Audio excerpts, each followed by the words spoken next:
Welcome, 999 spooks, to Shriek Salads Retro Movie Review. I've forgotten how much I hated when you do that. We've only done it once this year, so. I know. But there's always room for one more. Tonight, we do our one and only Halloween show of the year because we were just so gosh darn excited about The Mandalorian, which, oh God, comes up on Friday.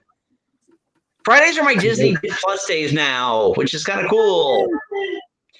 And speaking of Disney Plus, the movie that we're discussing tonight, 2004?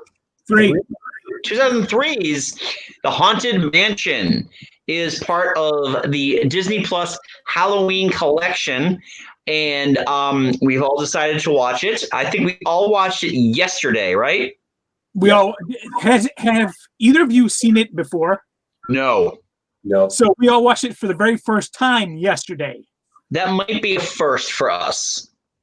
Yeah. For any of us. Yeah. Me, Mike, Todd, just any of us. Yep. And Ninja. Ninja's seen as well. This is the second movie to be based on a park ride, which I gotta look up the dates now. Country Bear Jamboree, I don't feel it should count, or the Country Bears rather shouldn't count, but somehow it does. Well, I mean, Haunted Mansion came out, I want to say, like 4 or 5 months after Pirates of the Caribbean: Curse of Black Pearl came out. Yeah. Country Bears came out in 2002. So Pirates that was technically the first. July 2003 for Pirates. Yeah, and this was November of 2003. 2003. So at the very least, you can't say that they were capitalizing on the success of Pirates by taking another attraction out of the Disney parks and making a movie out of it. Yeah. And these are two very different tones as well. Yes. And two very different qualities as well. Yes, for sure. Yes. So, if you're not familiar with The Haunted Mansion, this is the Eddie Murphy-led film directed by Rob Minkoff, who was one of the directors for The Lion King. Mm-hmm. Oh. Yeah, he also directed Stuart Little. Yeah, he had a bunch of writing credits and executive producer credits for Disney as well. Yeah. So he definitely is one of those Disney wheelhouse guys. We're gonna. I think what we need to do here is we need to resurrect the old what works, what doesn't work thing, because this movie was new to all of us. We all saw it yesterday. So within the last 24 hours, 48 hours rather, we've all seen this movie. What works about this movie? Here's what works for me, if you don't mind me going first. Go ahead, Todd. Eddie Murphy in the first half hour works very well for me. Eddie Murphy in the last 45 to 50 minutes of this movie doesn't work so well for me. Okay. We gave Eddie Murphy room to be Eddie Murphy throughout the first half hour, 40 minutes of this movie. After that, it was just generic dad character. I feel like they didn't give him anything to do toward the end of the film. It could have been Robin Williams. It could have been Johnny Depp. It could have been anybody of that era who was a Disney, actor, and give him something to do. But at the beginning, Eddie Murphy got to do his big Eddie Murphy smile, Jim Evers, that kind of thing. And then that faded away as the action became more intense. As the special effects became more expensive looking, they didn't let Eddie Murphy do as much. And that was, I think that was the detriment to this movie. Okay. Mike? What worked in this movie? Well, I thought the special effects were fantastic looking. And you know what? I really liked Terrence Stamp's Ramsley.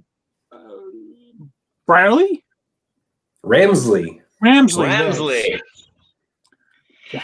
I always confuse the names didn't stick very well. Right. I always confuse Terrence Stamp and Jonathan Pryce. I can see that. Yeah. I can see that. So I was looking up on IMDb and I'm like, okay, all right. So it is Terrence Stamp. It's General Zod. Yeah. Chancellor Valorum. Yeah. Out of all of the characters in this movie, I think for me, Terrence Stamp was the standout. He definitely sunk his teeth into this. Yes. What worked for me about this movie was they actually took the concept of taking the attraction and making it a movie. It wasn't kind of half-hearted. There was a lot of love for the attraction put into this. Was And there? we'll get to some of that because I got arguments with both of you on your other stuff too. Stuff like the score. A lot of the score had that really nice orchestral, that waltz, that Grim Grinning Ghost waltz is in there. There's a lot of different things. The hitchhiking ghost, the singing statue busts, the dueling ghosts. Mm-hmm. In the graveyard. I got a little giddy watching that. That was one thing I did like the hitchhiker ghost bit. I mean, that was I got some laughs out of that one. I mean, needless to say, and I'll just kind of put my floating cards on the table here. I didn't hate this movie. I was expecting to loathe this movie, and I actually kind of enjoyed it. For what it is. Okay, this is just like, I'm going to liken this to Hocus Pocus. Even though Hocus Pocus has a much larger fan base. Yeah, and surprise, Andy, I agree with you on this. I feel like we're bros when it comes to this kind of stuff. I looked at the Rotten Tomato score at 14%, and I said, I'm going to hate this movie because I never heard a good thing about it. I couldn't remember if it was late 90s, early 2000s. It didn't really stand out to me. And this came out when I was a freshman in college, and that's probably why I don't know anything about it, because I was just too focused on other things. Yeah. But I definitely, I enjoyed watching it, and Lily enjoyed watching it too. And there were parts that were honestly very frightening looking. And I actually, I'm not as big into the Haunted Mansion ride experience as both of you are, I'm sure, but there were definitely some really cool throwbacks and references to the ride, to the architecture, to all of that kind of stuff, from Disney World, Disneyland, all that kind of stuff. So I didn't hate it. My kids, however, did not like it. Interesting. Yeah, I think they were expecting to hate it, and it just this tends to be a problem sometimes, because I can be very snarky with movies that it is rubbed off on both of them, and they can't have nice things now because of that. You're ruining everything, Dad. I do, yeah. I mean, the ride itself is one of those things. It's a must-do. I love the ride. It's one of those rides that opened my eyes to the magic, the Imagineering magic. But I'm not obsessive about this ride. I know that there are some people that are absolute obsessives about this. This has its own gift shop at the Magic Kingdom, just dedicated to the Haunted Mansion, because there's always going to be that audience. The very first piece of Disney artwork I purchased for myself was of the bride. Oh, really? Yeah, it's right behind my monitor. Very cool. Oh, okay, I see it. Yeah, I mean, whereas like this one, it was kind of weird because normally I'm much more forgiving of a movie that is kind of iffy, and you guys are a little bit more critical.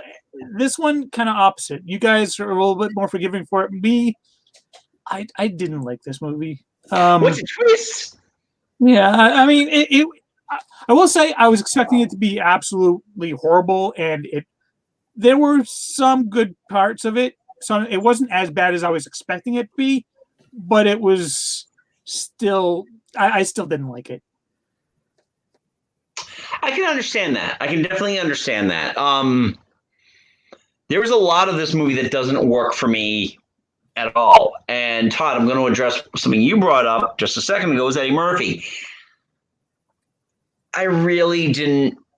I love when Eddie Murphy's being Eddie Murphy, and okay, thank you, Mike, for agreeing with me. I felt like he was really trying much harder than everybody else at the beginning, and it drove me a little nuts because he's still trying to be fun dad. and then it just turns off to, regular dad for, you mentioned 50 minutes of the movie. He's just kind of dad. It's actually when he sees Madame Leota is when he just like, okay, I got to stop this now. And we know he can be funny, and we know he can be a good actor. I mean, I don't know if you guys have seen Dolomite Is My Name, but he's fantastic in that. He's like, if it weren't for Taron Egerton, and even still, if Taron Egerton and Eddie Murphy got nominated for Best Actor last year, and it was between those two, I would have no problem with either one of them had won. This was just not this was Eddie Murphy clumps type of level of that family comedy that he was trying to do. I mean, he has made worse.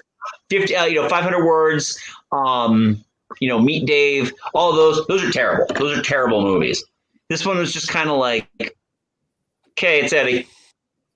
Yep. Yeah. For anything else other than Eddie.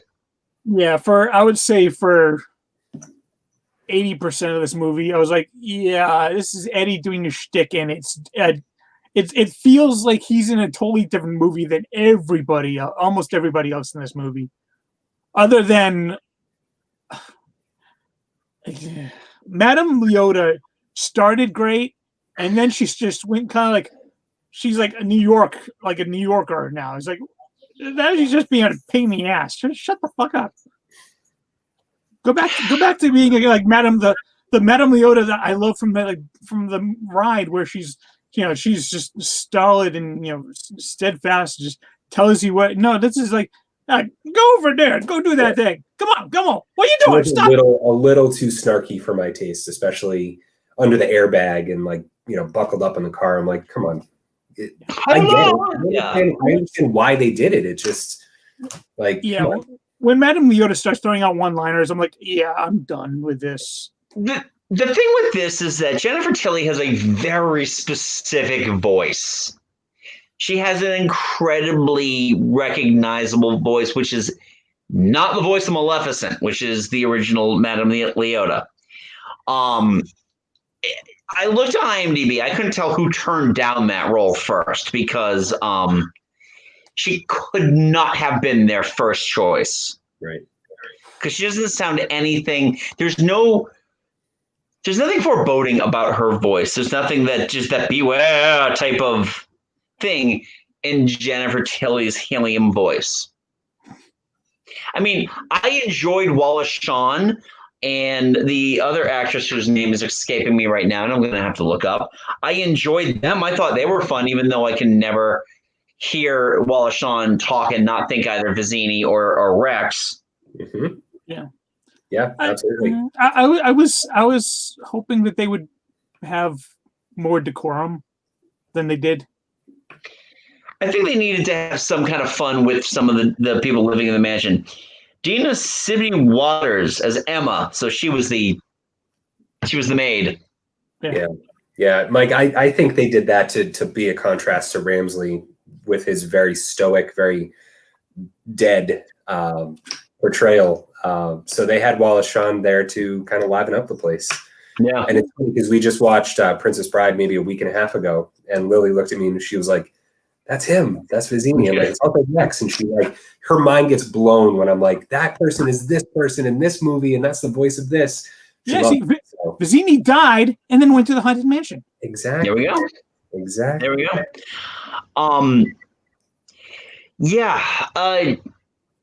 The kids they're okay. We got a 13-year-old who's already taken 3 years of Latin, and a 10-year-old who's deathly afraid of spiders. So I wonder when he's going to have to conquer his fear of spiders. And there it is. Yeah, I was waiting for that. Yeah, they were there to film it. The son reminded me of the Tiny Tim stand-in from Scrooge. Yeah, I'm just saying that I had to tell myself that there's a 15-year difference between those two movies, and that can't possibly be the same kid. I looked on IMDb. the son is a year older than the daughter. Wow. Interesting. Yeah. And Sarah was 27 years old when she filmed this. All right. There you go. And then she went on to do Lost after this. So Younger than Eddie Murphy in that. And it kind of shows. Yeah, I was not impressed with pretty much any of the performances in this, especially Sarah. I didn't think she was. I didn't think any one of them were invested in these characters, right? Besides Terrence Stamp and a little bit of what's his name, Grayson, Master Gracie. Master Gracie. But even then, when he showed his anger, I was like, come on, dude. Like you can do better than that. Come on, man. Yeah. To Mike's point about the special effects, I thought the special effects were very good, except when Jim is talking to Madame Leota and like the things are flying around him and then like the band is chasing him and then it's like CG. Yep. Oh yeah, there it is. To contrast that right after, pretty soon after that was the mausoleum scene with the zombies, right? Well, that was the skeletons. Right. They were fantastic. That was, and that was like one of the only genuinely creepy moments I thought. Especially when the girl comes up after the key and there's the skeleton right behind her. Yes. I'm like, oh yeah, ooh. Yeah.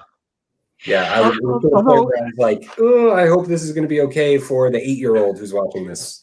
Although, can I also point out that the fact that the only thing that the boy had to do, the only thing in the entire movie that he had to do was conquer a sphere of spiders and open a door. Mm-hmm. So he was put into the movie for exactly one moment, and that was it. Other than that, he was dead weight. Yeah. Pun intended. Well, all the daughter had to do was hold her nose while she went underwater and read Latin, which Mike doesn't believe that she could learn at such a young age. Why is a 10-year-old learning Latin? Seriously, why? Plot convenience, Mike. You didn't learn that at Lexington, did you? No, I learned that at MC3K. There we go. This is just it's weird because I don't see myself ever watching this movie again. But the thing is, this isn't going to taint my Haunted Mansion going experience whenever I am able to go. Gentlemen, you're in the same boat as me here. Whenever you can go back to the Haunted Mansion, I don't think. Another thing I really did like a lot was the architecture of the mansion. Like when they showed the outside shot, it looked like a really kind of clever combination of the California mansion and the Florida mansion. It kind of had elements of both. I thought that was a really nice touch. Yeah. Well, I was reading a lot of it actually is inspired by the Haunted Mansion at Disneyland Paris. Oh. Which I've been on, which was fun. Oh, nice. You're welcome. The story, I mean, I guess some of the story elements from the Disneyland Paris show up in this one more so than the other ones. I mean, they all. So Todd, the Paris one, do they have like the ballroom? And yes. Oh, yes. Okay. So they've got the big stuff. They got that. They got the hitchhiking ghosts. Yes. So, and actually, if you go into a YouTube channel called Yesterworld, they have a Haunted Mansion video where they actually show you that they did take a few elements from some of the early Haunted Mansion concept stories and integrated them into certain parts of this movie to a certain extent. Mm-hmm. Yeah. Yeah, I'm really surprised that this was a theatrical release. This feels like a Disney Channel Halloween movie to me with a huge budget, right? Yeah.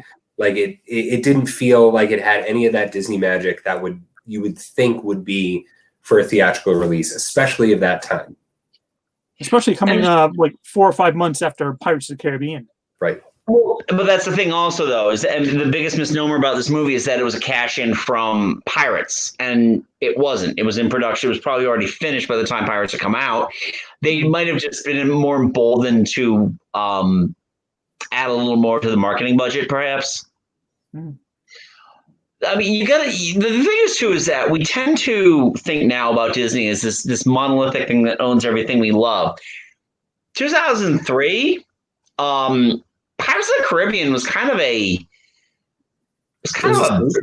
one-off. No one expected it to do well. It's based on a ride. Come on. And it did really, really well. And you pair that with stuff like Nemo having come out that summer. In fact, we saw both of them at a drive-in double feature. Just really good. It was a really good idea. But yeah, and with Disney's, lull in their own studio's animated films at this time, it was Pixar, and that's it. And then you had a live action hit with Pirates. So I'm not surprised that this movie didn't live up to my expectations now. I wonder what I would have thought if I had seen it then. Probably been fun. I feel I'd be more forgiving now than I would have been 17 years ago. You're going soft in your old age. Is that what it is? Well, I think that part of it is because I've become more of a Disney obsessive in the last few years, and I'm willing to look at certain things. And if there are certain aspects of the movie that emulate something that I really enjoy, like the ride, then good for you. Thank you for doing that. As part of the reason why I love Pirates of the Caribbean so much, I mean, it's a fun movie. It's truly an amazing movie, but I always get so happy when I see those little pieces that are put in there, like the guys in the cell trying to lure the dog with a key with a bone, and Tortuga. Just the opening of the Tortuga scene is just fantastic, and I'm still hoping that with this soft reboot that they're doing, that they kind of do the thing where the lady in red becomes the pirate, the redheaded pirate queen by the end of it, and make that full circle ride thing. I want to see stuff like that. Mm-hmm. But that's what I love about that. So let me ask you guys a question then. Are there any rides you think would make a good movie?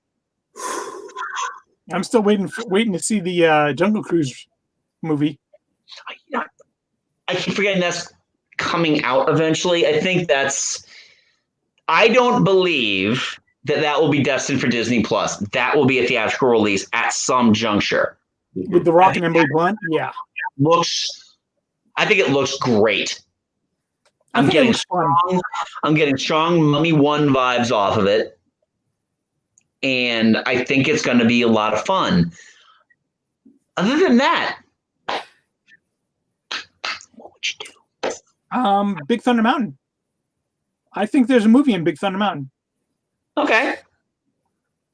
Yeah, I don't know. Maybe, yeah, possibly. I mean, yeah, I don't know. I'm not sure. All of my, because there's a mix, right? There's those original rides that we love and we don't want to see desecrated. And then there's the rides that are in Disney now that are based on movies. So where do you go? Right. It's tricky. I mean, I had this idea, for a movie based around Splash Mountain where this rabbit is running afoul of this bear and this fox, and then all of a sudden they've got this whole, that sounds racist, I'm sorry. No, I don't think it'll work. No, well, that'll never see the light of day. It'll go away forever, but there will always be an apologist somewhere in the woodwork. Yes. I can't wait for them to demolish that ride and change it into a Princess and the Frog themed.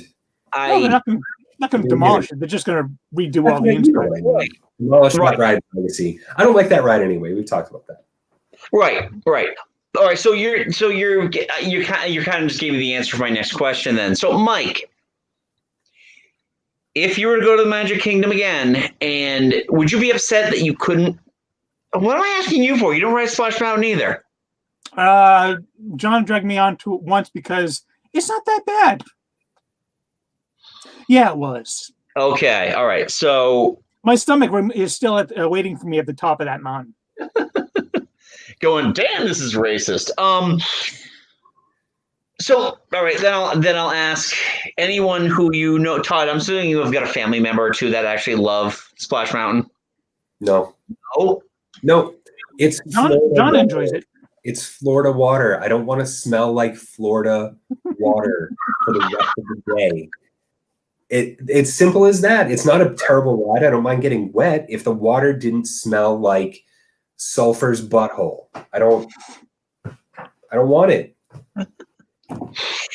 so I gotta posit the question then to you, Mike. Do you think Jana would be upset if she had to miss a go on a trip to Magic Kingdom because they're refurbishing the ride? No, Okay. I don't think so. Especially since she's got a fast pass and she can do it whenever she wants. There you go. Not a fast pass, annual pass holder. Annual pass, right? So I mean, I'm not the biggest fan of the ride either. I go it's like a must do. Like I'll do it once, maybe I'll do it twice, depending on how everyone's feeling. Big Thunder Mountain's my go-to. That's my jam. That and Space Mountain, I got to do multiple times. Space Mountain, by the way, would make a shitty ride, shitty movie. So it's not even discussed. Yeah, I mean, there's barely a story to the ride, so it's in the dark. Yeah, rocket ship. It's in the dark, and that's why the Disneyland Paris was so cool, where it was Star Wars themed. That was awesome. And the one in Paris also didn't the one in Paris also do the from the Earth to the Moon? Yeah. All the theming and the queue was all Earth to the Moon themed, but then there was just TIE fighters and X-wings projected on the wall. So which was fun. I went on that one out in California as well. That was pretty fun. But awesome. One other thing I do like about Space Mountain now out in California is during Halloween. I don't know if they do it anymore, but for a while they did Ghost Galaxy during the Halloween time, and you ride on it, but like there's like this weird ethereal like space ghost spirit thing that follows you around and reaches out every now and then. Is it Elizabeth? Is she just trying to be reunited with Master Gracie? No, it was just genuinely creepy. I was worried. Yeah. Did anybody get any serious Hunchback of Notre Dame, Frollo falling to his death to the pits of hell vibe from Ramsley getting like sucked down at the end? I mean, he's like, I'm going to send you to hell. Oh no, they're getting me instead. It's like, oh, yeah. I was doing homework while watching this movie, and I looked down to read something, and he's like, "I damn everybody to hell!" And then I look down, and then I look up, and he's gone, and I'm like, "What? What just happened?" I had to rewind it. So it happened. It was too quick. Yeah, I mean, but down to the hair, he had Frollo's hair at the end of that. So he did. Yeah. So yeah, that's the Haunted Mansion. You guys have any other thoughts? Yeah, thank God for Disney Plus, because like I wouldn't go look for this movie ever. No, you know what I mean. And I don't think I'll go look for it again. Yeah, I'm at the whims of an 8-year-old. She may want to watch it again, and I won't be upset if she wants to put this on. Okay. So let's actually close out this conversation with that Disney Plus Halloween suggestion thing. Has anybody watched anything else on there? Hocus Pocus and Nightmare Before Christmas. Okay.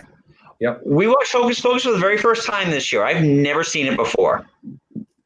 I still haven't seen it. I don't love it. It's a once. It's like kind of a watch it, see if you get anything out of it, and then leave it if you don't want. It's like with Hocus Pocus, I could tell the actresses were having a blast. Well, and that's really. You get those three, and I'm sure they had a blast doing it because, I mean, they just look like they would have a lot of fun together anyway. Yeah. But, I mean, it's okay. It's one of those movies I think too many people built it up for too long. Then they're still building it. Yeah, we watched the original. Andy, we have a lot of mutual theater friends who just go apeshit over that movie. And it just doesn't make sense to me. I don't know. I believe that when we were discussing that, it's like I think all the theater queens just love that movie. We also watched the original short for Frankenweenie. Mm-hmm. Yeah. Frankie. Back from the Yeah, dead. there's the weenie. Have you guys watched that one? It's like Tim Burton's first movie. I've never seen it. No. It's really cute. I love what they're doing with it. I love the ideas behind it, and the fact that a very young Daniel Stern is in it, Mm-hmm. and Shelley Duvall, who was kind of the biggest star of the entire movie. I saw the remake. The animated remake. Yeah. The more I think about that movie, the more I'm amazed that something like that ever got made. Full stop motion in black and white. In 2012. Yeah. In 2012, yeah. Yeah. What else we have on there? Ichabod and Mr. Toad. Watch Zombie, that one. Halloween Town. Bunch of like Disney Channel tween movies. Yeah, we avoided all those. My kids didn't grow up with Disney Channel. I didn't grow up with Disney Channel. But like that era of Disney Channel. I mean, when they put Mousercise on there, I'm sure that Autumn will be losing her mind. But you know what? I am interested to see James and the Giant Peach, which is part of their Halloween collection. Haven't seen that in a long time. So. Yeah. Why would that be on Halloween? Ask Disney. Because it looks like Nightmare Before Christmas, and it's from the same guy who directed The Nightmare Before Christmas. Yeah. There you go. Speaking of Nightmare Before Christmas, it really just did make me want to watch Beetlejuice. I love Nightmare Before Christmas. I think it's amazing, but it makes me want to watch Beetlejuice or Pee-wee's Big Adventure or like just go more Tim Burton with it. Right, but like early Tim Burton. Yeah. Like super early Tim Burton. Mm-hmm. Yeah, Todd, I'd recommend definitely check out the Frankenweenie short. Okay. It's like 20 minutes long. It's definitely made with money that was siphoned out of Disney as opposed to just like budgeted by Disney, it feels like. We can cut a few corners here and give you some of this. Absolutely. Yeah, exactly. They're doing the same thing they did in Superman 3 and Office Space, where they were just like, funneling out the, just the fractions of pennies out of the deposits. From the sick kids? No, not the sick kids. But that's we watched Nightmare Before Christmas. I kind of feel like Nightmare Before Christmas has stopped being a Halloween movie and being like that. It's a Thanksgiving movie now because it's dead in between, and there are very few Thanksgiving movies to watch. What about Charlie Brown? I think so. Oh wait, no, sorry, never mind. I don't know what's going to happen with the Thanksgiving episode, Mike. I really don't. No. Thanksgiving Charlie Brown. That's what I'm talking about. Because fortunately, because all of my work things that are paid for by work are Apple devices. I got a free year of Apple TV, so I was able to watch The Great Pumpkin, Charlie Brown, and yeah, because Apple decided, hey, we're gonna buy all of Peanut stuff, and we're not gonna let anybody else see it except for our subscribers, so they can go crazy themselves. That was crazy. You know what? My stock is doing fairly well, all things considered. Okay. I'll take it. Let me know whenever they pay out a dividend on that, Todd. Well, I get $4 a quarter, my friend. $4 a quarter. Ooh. I can't automatically reinvest, and I'm pissed about it. I want to just automatically throw it back in, and they won't let me do it. So that was the Haunted Mansion and some of the offerings from Disney Plus. Next week, we will try to come up with something a little more grounded for November, because God knows we can't do Thanksgiving movies because planes, trains, and automobiles. Nightmare Before Christmas. Nightmare Before Christmas. We already did that, though, Mike. Yeah, we did. I don't really know if there are any, so we'll have to come up with a theme for November. Or just, whatever we want. We could just do that, too. That sounds like fun. So what were your thoughts on the Haunted Mansion? Is it something you grew up with and you loved? Is it something that you just discovered? If you actually love Disney, I would recommend at least giving it a shot. You might not be horrifically disappointed unless you're Mike. And if you really, really love the ride, you will probably be disappointed. But like 14% disappointed, or like a little above that? Yeah, probably around there. Yeah. I'd rank it. I'd probably rank it about a 56%, not 14. So, but that's just me. So yes, let us know what you thought about it. Leave a polite comment below. Don't forget to give this video a big thumbs up. Subscribe if you haven't done so already. Share this video also. Let's help the algorithm out. Also, Mike, Todd, and I host a little podcast called Geek Salad. You can check us out wherever you get your podcasts. We just last week released our 200th episode. Still amazed at that. And then tomorrow night we are recording our Halloween episode, which will be the fastest of fast in terms of production to get that out to you fine folks. So check us out on the socials. We are most active on Twitter at Geek Salad Radio. Check us out on Facebook at Geek Salad Podcast. Check out our wares at TeePublic. Geek Salad Podcast is the keyword you're going to do there. Unfortunately, Todd has not been updating his Instagram page because he works. He doesn't work from home anymore. But you can always check out his 3 Austin Powers movies in there. You see all 3 Austin Powers soundtracks, which I picked up on Record Store Day this past Saturday. Nice. Do I also see that there's something about Mary soundtrack in there? No, you don't. Oh. Maybe What is it in between?